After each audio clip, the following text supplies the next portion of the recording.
ada yang dukung saya dalam dakwah supaya saya hadir dengan baik. Jadi saya ada di Bandara Jakarta tadi malam dan hampir tidak ada orang di situ. Bagaimana itu ibu kota Jakarta, ibu kota Indonesia, tetapi beda dari kota Melbourne, kota Sydney dan Denpasar. Bagaimana tidak ada orang hampir.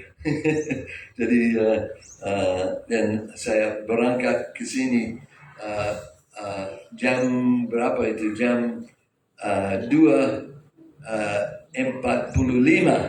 Jadi hampir jam 3 pagi-pagi. Bagaimana? Siapa bangun waktu itu? Sudah tidur? Saya pikir semua. Jadi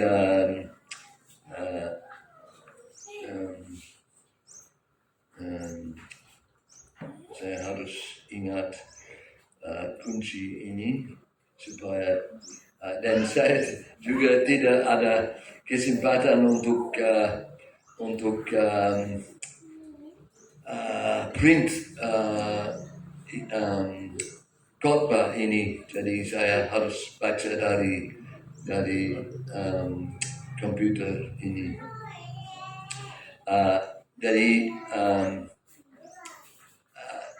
juga mungkin saya sampaikan ada kisah saya sedikit bagaimana saya orang tua bisa datang ke Indonesia dan bisa bicara bahasa Indonesia.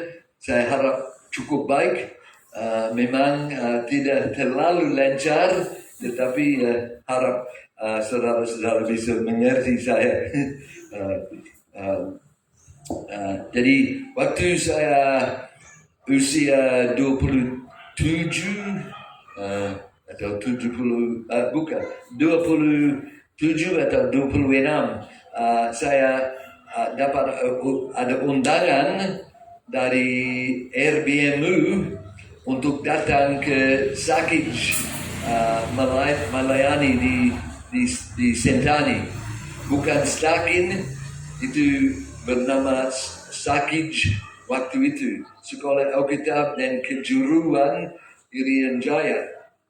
Jadi saya hadir waktu itu. Saya mungkin tahu beberapa kata bahasa Indonesia, jadi ada siswa-siswa bantu saya supaya saya belajar bahasa Indonesia waktu itu. Dan puji Tuhan, hati saya hati saya tertarik dengan orang-orang Papua waktu itu.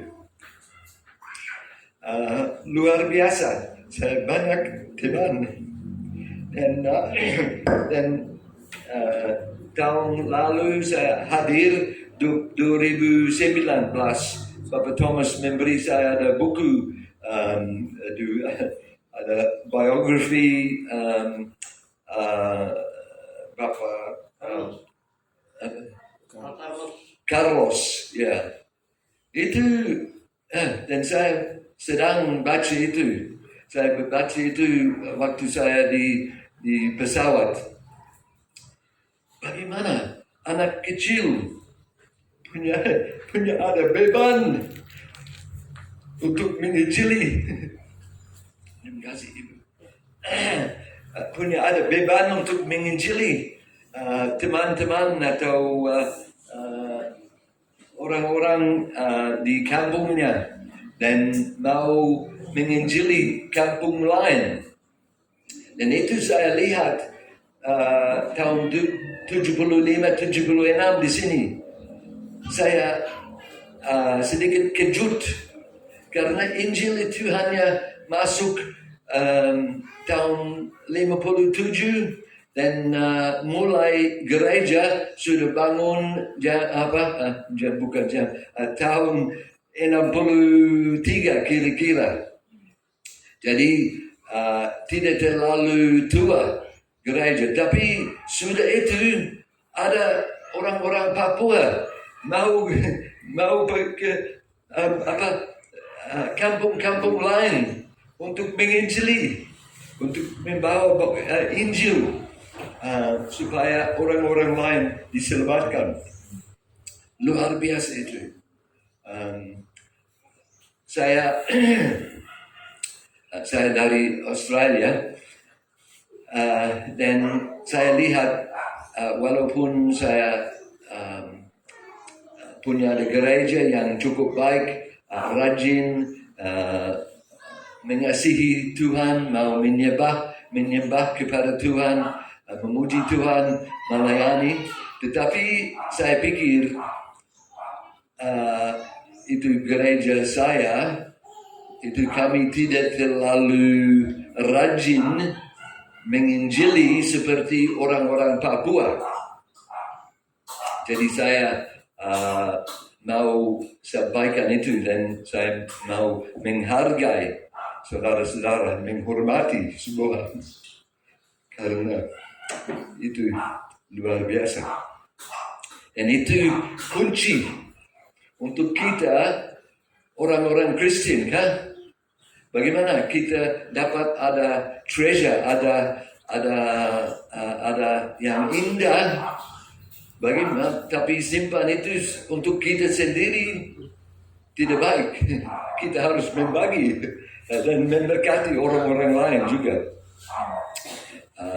Jadi itu saya lihat di Papua dulu, istimewa dulu. Dan jadi saya pulang ke Australia tahun 76. Mungkin saya akan kembali ke Indonesia, tapi saya ketemu istri saya dan kami menikah, dapat keluarga, ada 4 anak, 2 laki-laki, 2 perempuan, dan saya kerja di peternakan sapi, memelihara ada 500 sapi, 500 ekor sapi, memeras setiap hari. Bagaimana? Nah, itu mungkin membingungkan saudara-saudara berapa 500 ekor sapi setiap hari. Tetapi itu saja. Apa lagi? Tahun 2009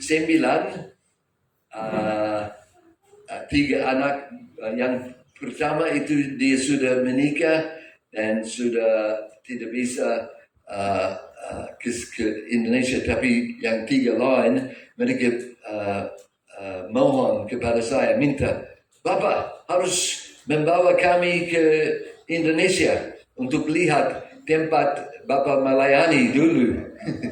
Jadi saya izinkan, dan kakak saya laki-laki dia juga datang, dan anaknya, jadi kami 6 orang datang, dan Bapak Livius Piniluk antar kami di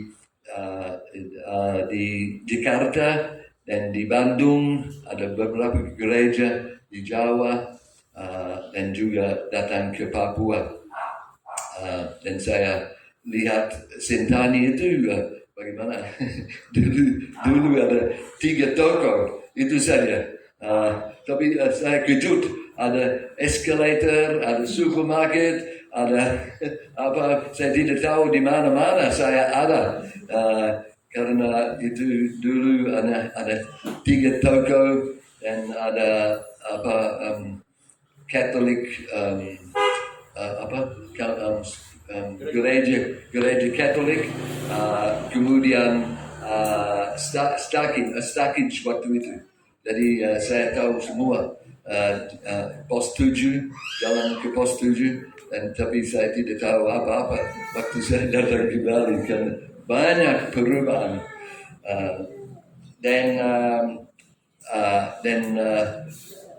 sesudah itu saya berkuliah konseling, dan Bapak Livius dapat tahu bahwa tentang itu. Jadi dia undang saya untuk datang untuk mengajar beberapa pendeta tahun 2012. Bahasa saya sedikit kurang baik, kurang lancar waktu itu, tapi makin lama makin lebih baik sedikit. Sampai sekarang saya senang bahwa saya bisa sampaikan ada hati saya dan pesan atau semua yang ada di hati saya. Jadi mungkin itu cukup untuk introduction. Jadi saya mau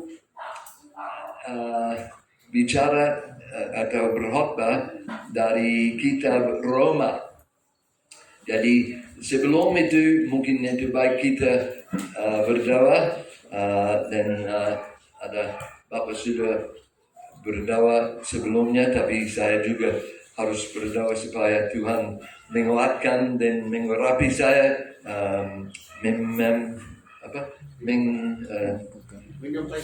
menyampaikan ya, tapi bisa memberi ada kekuatan, ada kemampuan untuk sampaikan firman Tuhan pada sore hari ini. Tuhan Allah Bapa kami,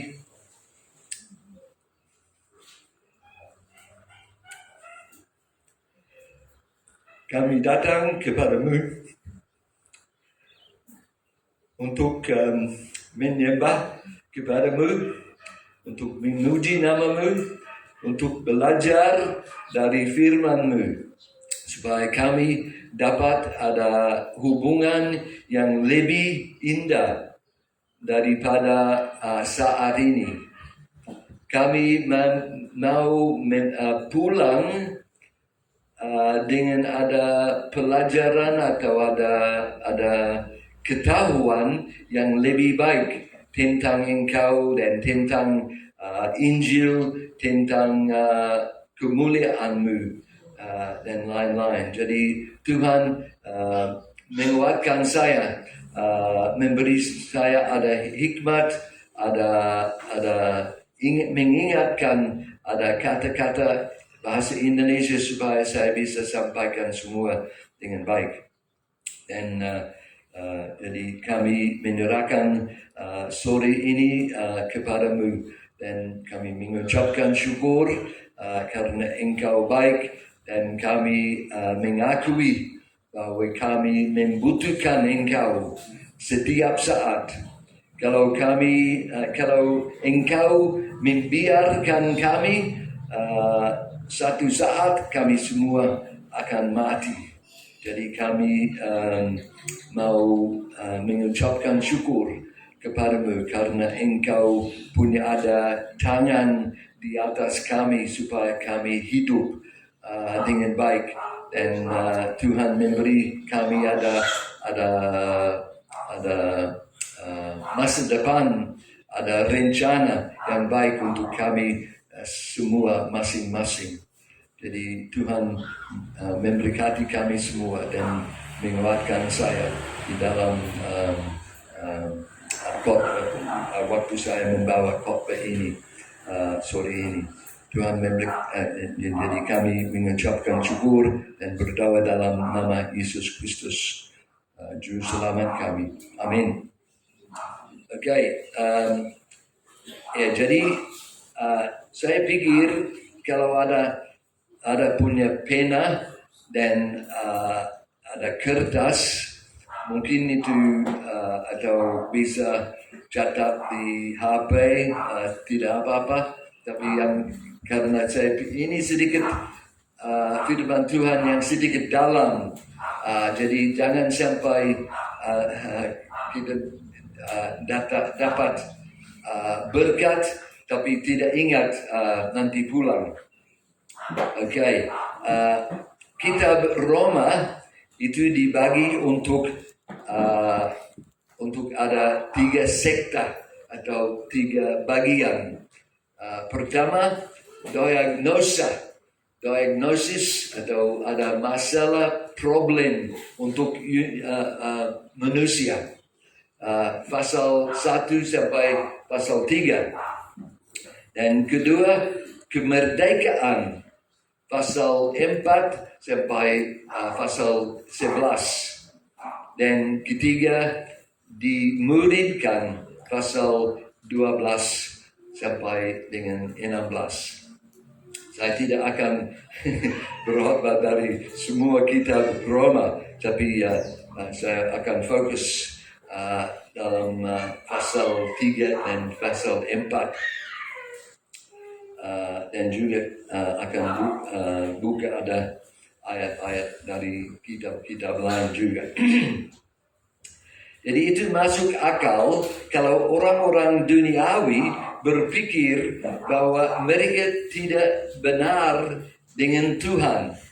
Mereka tidak ada hubungan dengan Tuhan Allah karena mereka jauh dari Tuhan Yesus, belum menerima Yesus Kristus sebagai juru selamat mereka. Jadi itu masuk akal bahwa mereka tidak benar dengan Tuhan dan tidak rasa bahwa mereka benar terhadap Tuhan.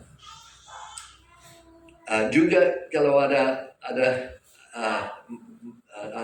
yang bingung mau bertanya-tanyaan, boleh angkat tangan atau berteriak. Ini format atau untuk saya biasa di Australia, mungkin sedikit beda di Indonesia. Ini lebih formal, ini harus atur ini, tapi di gereja kami sedikit bebas, tetapi memang kami punya ada keinginan untuk belajar dari firman Tuhan. Itu ada fokus, jadi harap itu fokus kita. Walaupun kita mengatur semua dengan baik atau sedikit sembarang begitu, menurut saya tidak apa-apa. Jadi tetapi kadang-kadang kita sebagai orang Kristen berpikir bahwa kita tidak benar atau aman dengan Tuhan karena dosa-dosa kita di belakang atau dosa-dosa kita sekarang. Mungkin kita merasa, saya orang berdosa, saya jatuh dalam dosa lagi. Tapi saya orang Kristen, saya sudah terima Yesus sebagai juru selamat saya. Jadi kita mungkin baca, jadi baik kita baca 1 Korintus, maaf saya bilang Roma tapi mulai dengan Korintus. 1 Korintus pasal 6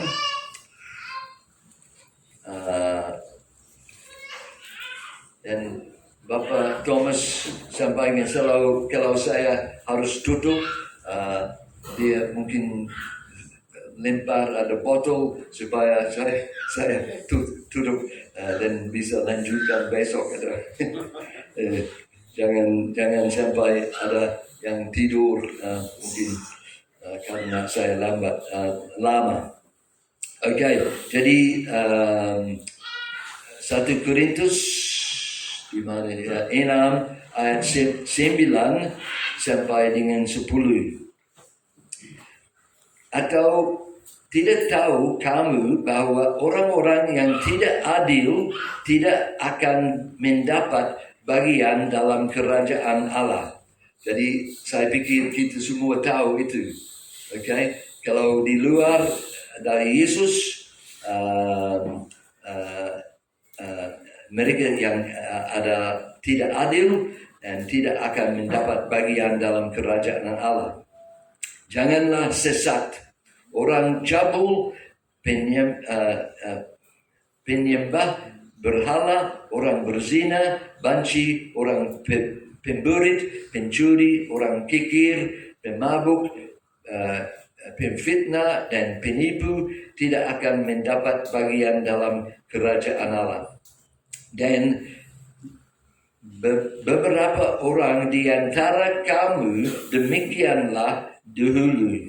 Tetapi kamu telah memberi dirimu disucikan, kamu telah dikuduskan, kamu telah dibenarkan dalam nama Tuhan Yesus Kristus dan dalam roh Allah kita. Tuhan, jadi mungkin ada di antara kita berpikir Tuhan marah dengan saya. Tuhan marah dengan saya karena saya berbuat dosa. Okay? Karena kadang-kadang saya berbuat salah seperti didaftarkan dalam ayat 9 ini. Tetapi ini tidak memberitahukan siapa sebenarnya kita. Ayat berikutnya, jadi ayat 11 itu, ayat berikutnya menjelaskan bahwa itu adalah perbuatanmu sebelum terima Yesus Kristus sebagai juru selamatmu. Jadi ayat 9 itu 9 dan 10 itu beda, itu tentang orang di luar Yesus. Jadi ayat 11, dan beberapa orang di antara kamu demikianlah dahulu. Okay? Ada di antara kita dulu berbuat salah begitu, berdosa begitu. Tapi kita diselamatkan. Ayat ini berarti bahwa itu bukan kita sekarang. Itu sifat atau karakter kita sebelum terima Yesus dan dibenarkan, dicucikan, dikuduskan oleh darahnya yang luar biasa bagi kita. Dan juga kita ke Efesus pasal 2. Maaf saya membaca supaya saya bisa stop di tempat yang baik. Efesus pasal 2 ayat 1 sampai dengan ayat 10. Kamu dahulu sudah mati karena pelanggaran dan dosa-dosamu. Kamu hidup di dalamnya karena kamu mengikuti jalan dunia ini.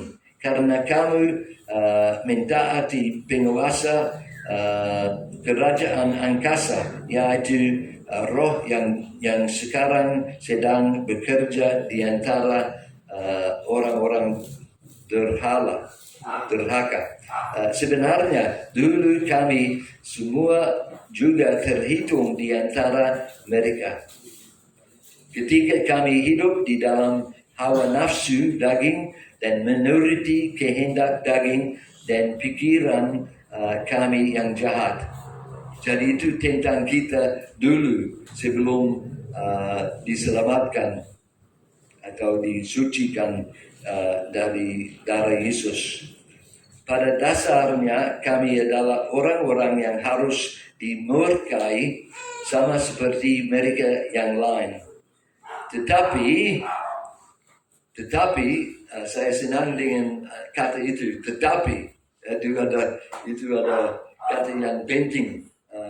Tetapi Allah yang kaya dengan rahmat oleh karena kasih-Nya yang besar yang dilimpahkannya kepada kita, telah menghidupkan kita bersama-sama dengan Kristus, sekalipun kita telah mati oleh kesalahan-kesalahan kita.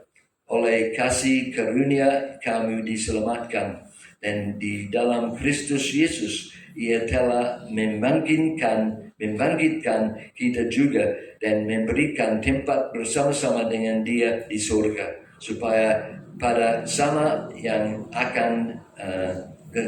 masa yang akan datang ia menunjukkan kepada kita kekayaan kasih karunia-Nya yang melimpah-limpah sesuai dengan kebaikannya terhadap kita dalam Yesus Kristus. Sebab karena kasih karunia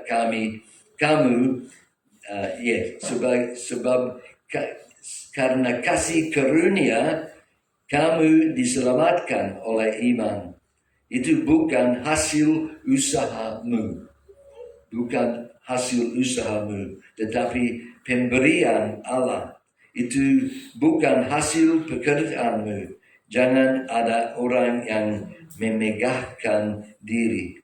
Karena kita ini buatan Allah, diciptakan dalam Kristus Yesus untuk melakukan pekerjaan baik yang dipersiapkan Allah sebelumnya. Ia mau supaya kita hidup di dalamnya. Identitas kita dulu adalah orang di luar Tuhan Yesus. Murka Tuhan adalah masa depan kita di luar Yesus Kristus. Benar? Jadi saya mau menjelaskan sedikit tentang dibenarkan oleh iman. Dibenarkan oleh iman. Bukan karena kita datang setiap hari Minggu ke gereja, bukan karena kita berdoa setiap hari atau bersaksi atau apa-apa. Itu karena kita dibenarkan oleh iman kita. Di kayu itu ada kata justification atau dibenarkan, itu bahasa Yunani, dan itu berarti pembentukan seseorang sebagai adil dan membebaskan dia dari kesalahannya, dosanya, untuk menyatakan atau mengucapkan sebagai orang benar. Bagaimana dengan apa kita dibenarkan? Iman kita di dalam Yesus Kristus, itu saja. Dengan iman dalam Yesus Kristus. Apa kita harus berbuat untuk dibenarkan?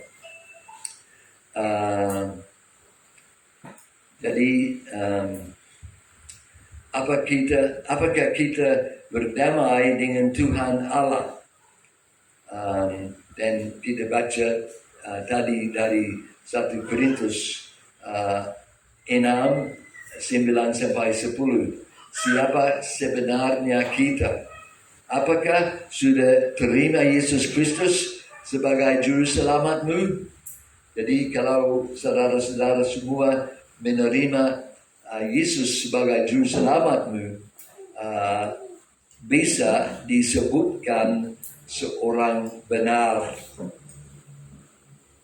Namun bahkan berdosa, kadang-kadang berdosa.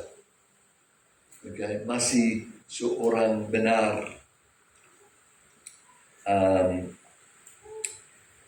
Jadi siapa ada seorang benar? Orang pendeta, ketua gereja, bagaimana ada seorang bisa disebutkan benar?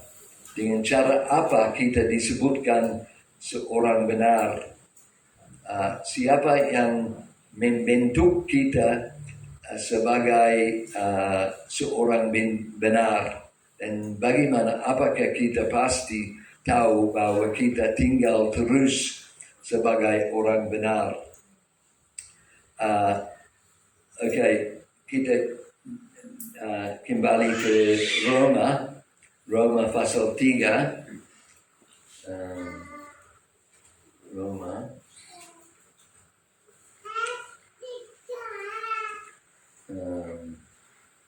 pasal 3 ayat 21. uh, uh, hmm, okay. Jadi ayat-ayat sebelum 21 itu bilang ayat 10 seperti ada tertulis, tidak ada yang benar, seorang pun tidak ada seorang pun yang berakal budi, tidak ada seorang pun yang mencari Allah. Jadi itu ada seperti ada kutuk atau di dalam manusia, karena tidak bisa disebutkan seorang benar, karena kita dalam hukum dosa, dalam Adam, kita semua di bawah hukum Adam itu. Tetapi ayat 21, tetapi sekarang tanpa hukum Taurat kebenaran Allah telah dinyatakan, seperti yang disaksikan dalam kitab Taurat dan kitab para nabi, yaitu kebenaran Allah karena apa? Karena iman di dalam Yesus Kristus bagi semua orang yang percaya. Okay?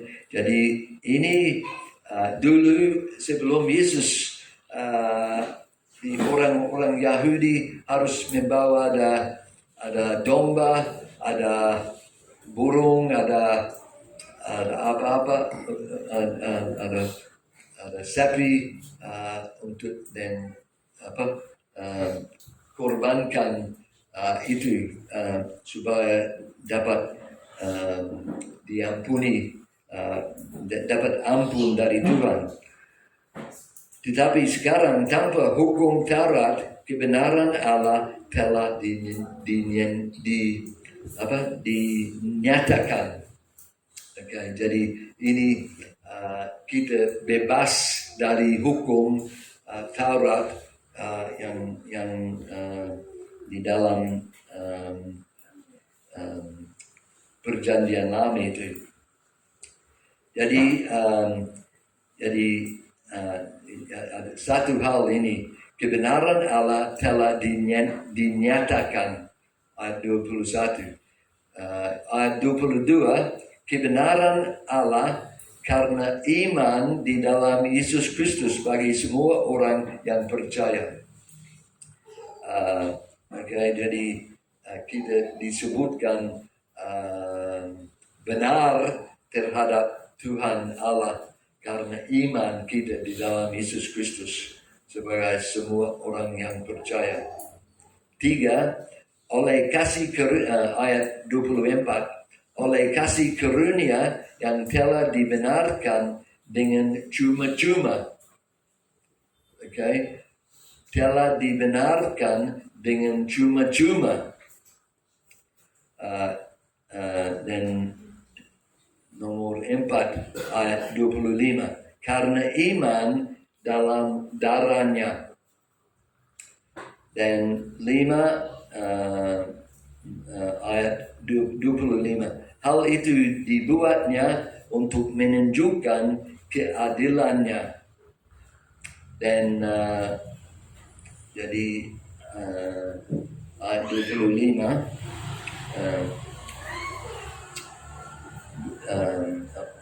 Kristus Yesus telah ditentukan Allah menjadi jalan pendamaian karena iman di dalam darahnya. Hal itu dibuatnya untuk menunjukkan keadilannya, karena ia telah membiarkan dosa-dosa yang telah terjadi dahulu pada masa kesabarannya. Okay, jadi ini dosa sudah diampuni, supaya kita sekarang disebutkan sebagai seorang benar. Jadi dan 26 itu benar dan juga ia benar dan juga membenarkan orang yang percaya kepada Yesus. Jadi maksudnya ialah untuk menunjukkan keadilannya pada masa ini supaya nyata bahwa ia benar dan juga membenarkan orang yang percaya kepada Yesus. Kalau saya ditangkap polisi karena misalnya saya mencuri Bapak Thomas punya mobil, dan saya membawa mobil itu dari Manado terus sampai ujung Pandang, tetapi saya dikejar polisi kemana-mana dan mereka menemukan saya dan menangkap dengan keras. Mereka akan membawa saya ke kantor hakim. Sesudah hakim menyatakan bahwa saya betul bersalah, tidak ada apa-apa yang bisa ganti keputusannya. Saya jelas seorang mencuri yang harus dihukum sesuai dengan hukum yang diputuskan. Kalau saya mohon kepada hakim bahwa saya akan berubah, ini saya tidak biasa, saya tidak biasa melakukan hal-hal begitu. Saya tidak sengaja untuk mencuri mobil itu. Saya biasa lebih baik daripada perbuatan begitu. Dan orang tua saya akan malu karena kesalahan saya. Masa depan saya pasti akan lebih baik dari perbuatan begitu. Bagaimana? Hakim akan bilang apa? Tidak apa-apa. Kamu sudah mencuri mobil itu, sudah salah, harus dihukum. Itu saja.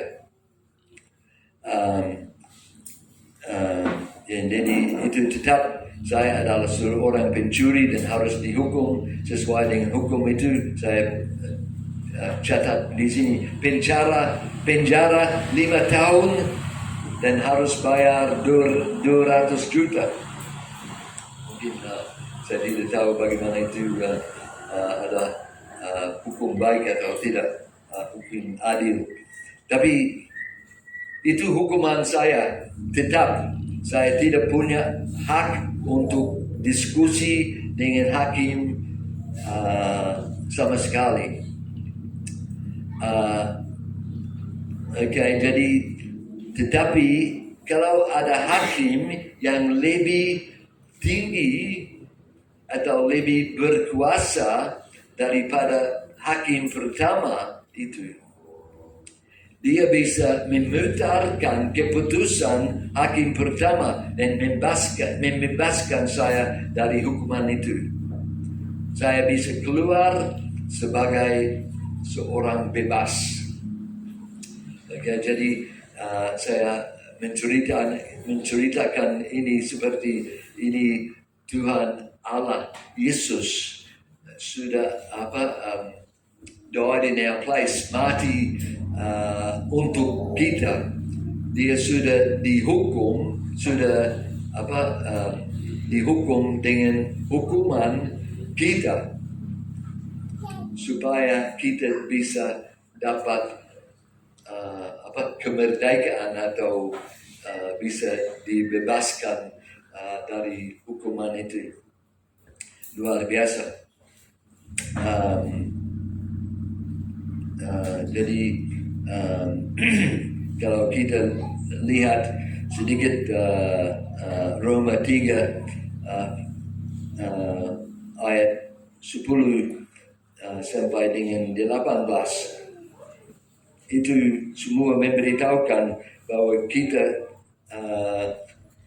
adalah seorang berdosa, tidak ada harapan untuk dapat keselamatan.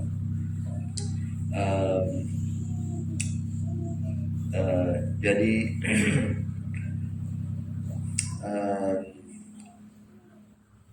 Sebelum Yesus datang ke dunia ini, orang Yahudi berusaha untuk mentaati hukum Taurat, tetapi tidak seorang pun yang taat kepada itu sama sekali.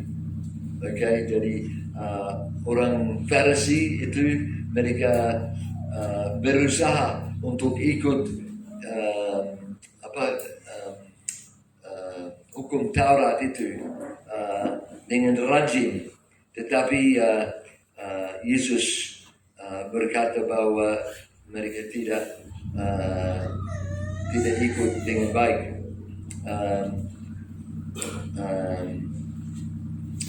Jadi ini kita kembali ke pasal 3 ayat 21.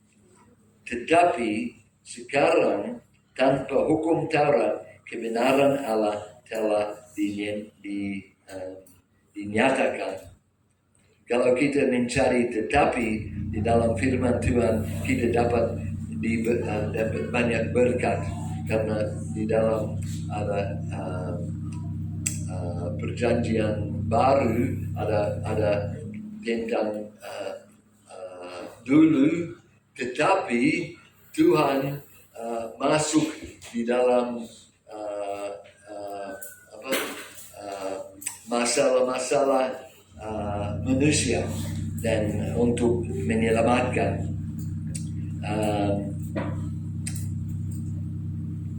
Jadi ayat ini sangat menarik, karena kita semua orang berdosa, dan setiap orang tanpa kenyataan ini tidak punya ada harapan untuk diselamatkan. Tetapi tanpa hukum Taurat, kebenaran Allah telah dinyatakan. Kebenaran Allah itu kita dapat itu dari mana? Kita harus berbuat apa? Apa kita dapat bagaimana? Apa kita dapat gratis di dalam dunia ini? Bagaimana? Apa ada barang kita dapat gratis? Ada sopir yang hantar kami ke kota mana gratis? Tidak mungkin, ya, tidak mungkin. Jadi, tetapi dengan Tuhan ini luar biasa. Keselamatan yang kita dapat itu gratis. Gratis itu tanpa perbuatan kita, not by works. Efesus pasal 2 ayat 9 dan 10 bilang begitu. Itu adalah hadiah untuk kita menerima. Kita hanya harus terima berkat itu saja. Oleh karena apa itu gratis? Tapi sebenarnya itu tidak gratis, karena apa? Apa kita dapat keselamatan gratis karena apa? Ada mau menjawab?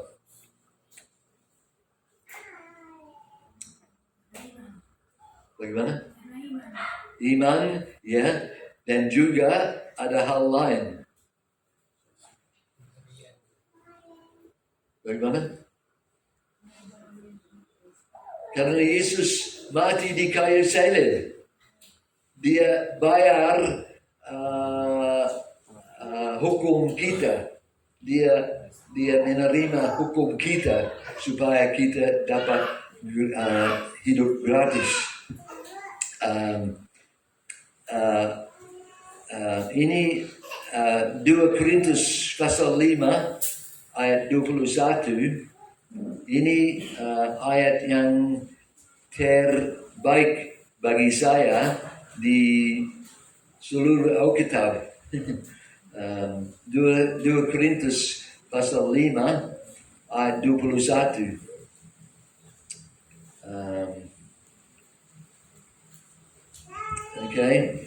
Dia, ya, jadi Yesus yang tidak mengenal dosa. Okay? Dia tidak mengenal dosa sama sekali. Dia seorang benar, orang suci. Dia telah mengenal dosa, telah dibuatnya menjadi dosa karena kita.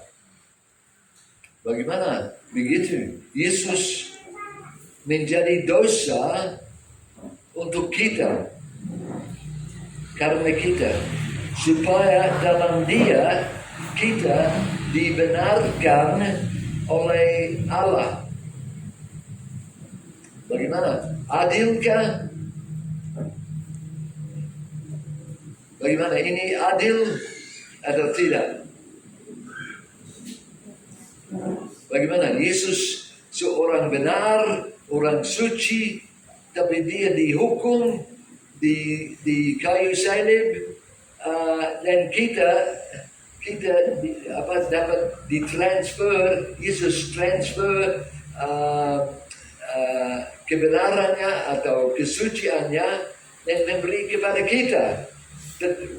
Namun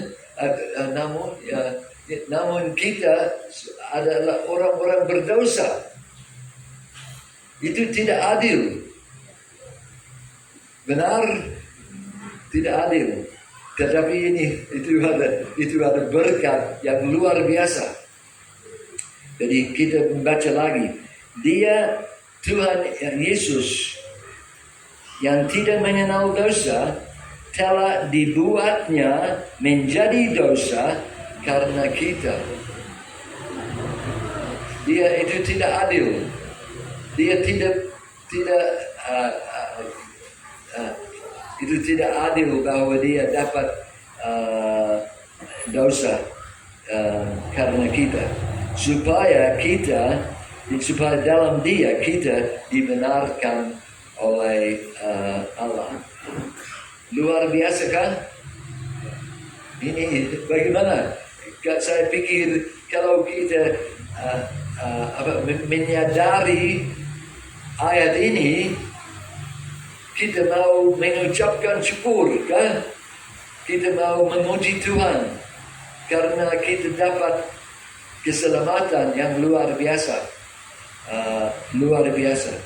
dan Yesus dan kita dapat kebenaran atau hubungan yang intim dengan Tuhan Allah.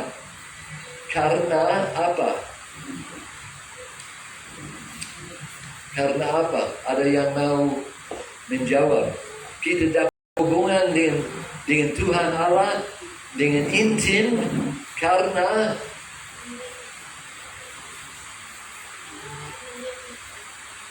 Tuhan Yesus. Benar, karena Tuhan Yesus. Dan kita dapat kesuciannya, kebenarannya. Jadi kita langsung dapat ada hubungan yang intim dengan Tuhan Allah. Tuhan Allah tidak marah lagi dengan kita karena kita disucikan, dicucikan, dibenarkan dari darah Yesus Kristus. Luar biasa itu. Kita bisa hidup bebas, bukan hidup bebas, tapi hidup dengan merdeka. Karena dalam hati kita akan berubah, akan rasa tertarik karena Injil ini, message of the gospel. Mungkin bagaimana yang berapa kita mau tutup.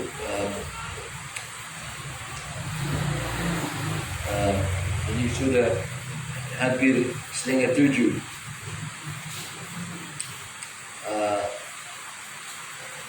Kita baca ada ayat lagi dari Titus 3. Mungkin kita tutup dengan ayat-ayat ini. Titus 3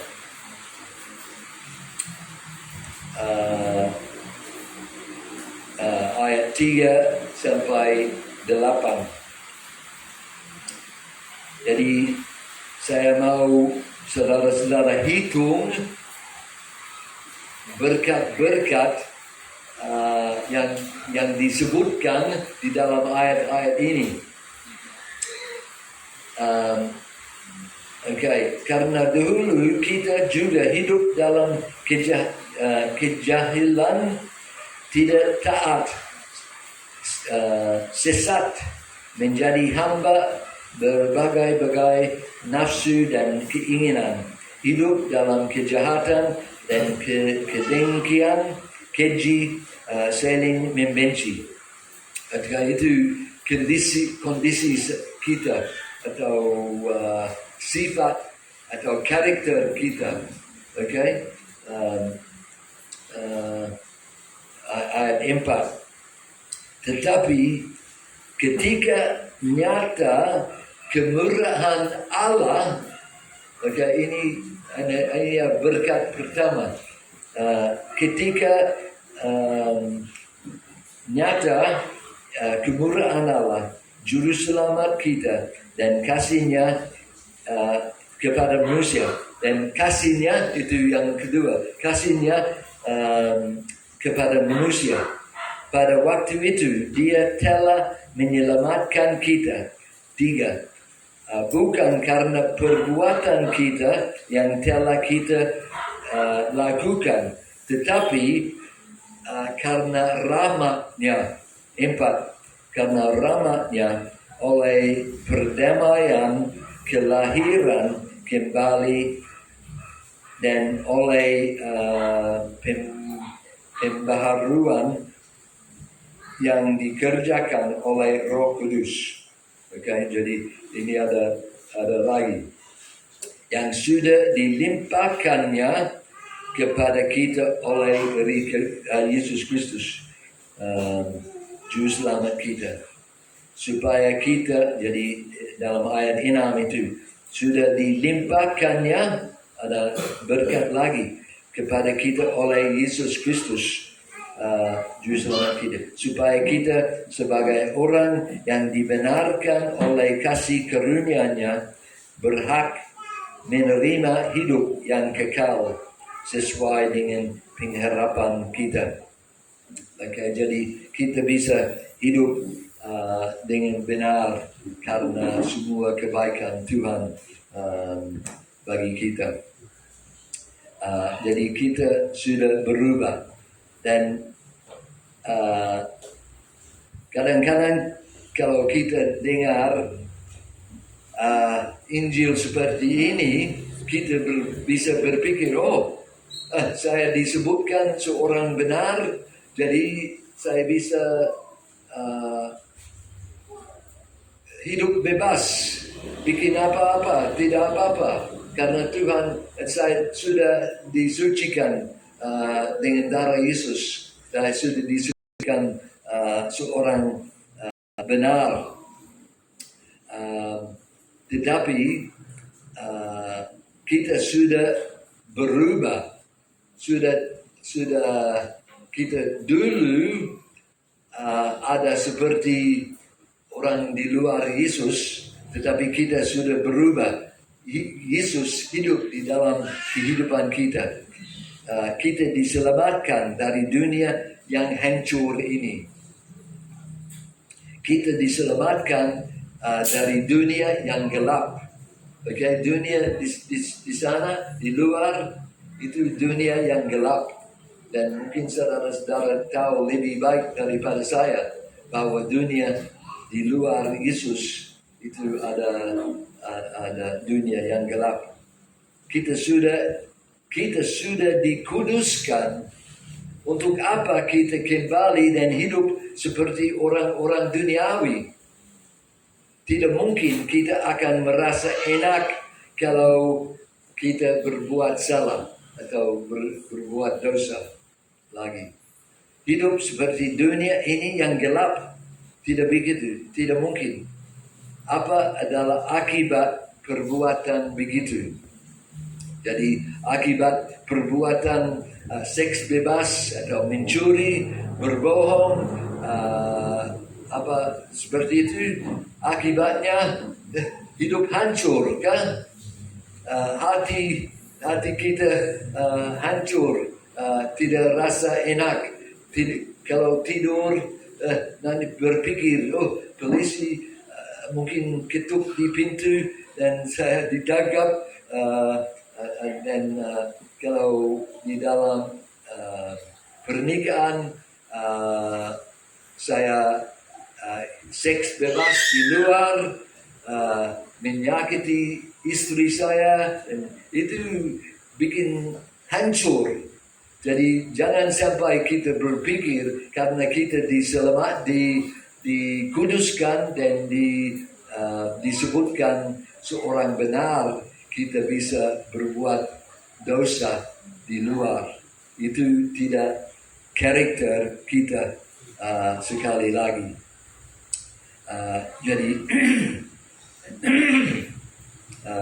Jadi mungkin kita selesai dengan itu. Saya masih ada sedikit, tapi mungkin ini sudah sampai. Tapi apakah ada yang bingung atau ada pertanyaan? Bagaimana? Mungkin semua mau bertanya dan saya akan kejut. Tetapi boleh kalau ada bisa tanya saya atau tanya Bapak, atau ada pemimpin lain bagaimana tentang hal-hal ini. Istimewa kalau merasa Tuhan menyentuh atau menjamah hatimu. Jadi jangan keluar tanpa membereskan atau membersihkan pikiran, begitu. Okay? Jadi mari kita berdoa. Tuhan,